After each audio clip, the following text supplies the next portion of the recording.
शहांच्या भेटीनंतर पवारांची राष्ट्रवादी आता आक्रमक झाली आहे। धनंजय मुंडेंना मंत्रिमंडळामध्ये घेण्यास सुप्रिया सुळेंनी विरोध केलाय। सुप्रिया सुळे यांचा बीडमध्ये उपोषणाचा इशारा देखील आहे। मुंडेंच्या विरोधात अंजली दमानिया सुद्धा बावनकुळेंना भेटले आहेत। धनंजय मुंडेंनी दिल्लीत अमित शहांची भेट घेतल्यानंतर पुन्हा मंत्रिपदाच्या चर्चांनी जोर धरलाय। एका ठिकाणी सदनिका गैरव्यवहार प्रकरणात कोकाटेंचं खातं काढून घेतलंय, तर दुसरीकडे धनंजय मुंडेंच्या पुनर्वापसीच्या चर्चा सुरू झाल्या आहेत। वाल्मिक कराड प्रकरणानंतर धनंजय मुंडेंचं मंत्रिपद गेलंय आणि सध्या मुंडे मंत्रिपदासाठी इच्छुक असल्याच्या चर्चा आहेत। दरम्यान धनंजय मुंडेंच्या मंत्रिमंडळात पुनर्वापसीला सुप्रिया सुळेंनी विरोध केल्याची सूत्रांची माहिती आहे। मुंडेंना मंत्रिमंडळात घेतलं तर बीडमध्ये सुळे उपोषण करणार असल्याची सूत्रांची माहिती आहे।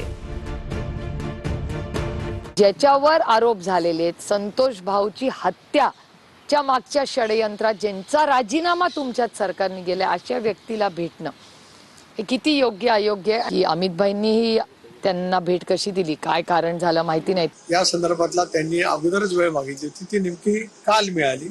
त्याच्यामुळे माणिकरांच्या बाबतीमध्ये कन्व्हिक्शनचा निर्णय परवा आणि काल भेट हा निवड योगायोग आहे।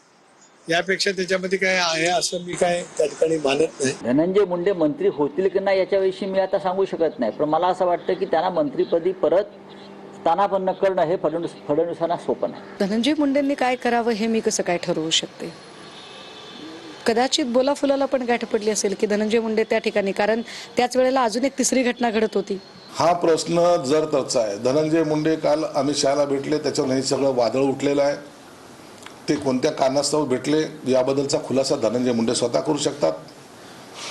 त्याच्यावरून ज्या काही चर्चा रंगतायत त्याला मला वाटतं आता कोणताही अर्थ नाही।